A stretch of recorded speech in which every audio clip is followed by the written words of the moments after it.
I know exactly what it feels like to stretch one income, especially this time of the year. Especially this time of the year. But the thing is, this our struggles has become normal, guys. We get so used to stretching one income. We get so used to skipping bills. We get so used to living paycheck to paycheck that it becomes so normal that it doesn't bother us anymore. Why? You don't feel embarrassed to take out your phone in a grocery store and just start calculating everything because you will find another person inside the shop doing the same. It just become normal. So almost 2 years ago, I discovered a step-by-step blueprint. They teaches me exactly how I could start earning in US dollars from home by just using my phone. I don't have qualifications. I don't have any marketing background. I don't have fancy degrees. I'm a normal stay-at-home mommy with zero qualifications.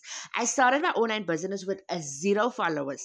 And this blueprint teaches me step by step how to start my business, how to automate my business, how to get my business discovered, and on and on. If you want to know more about how I went from being stressed out, overwhelmed to start earning in dollars, put a word me in my comments and I will love to equip you with all the details.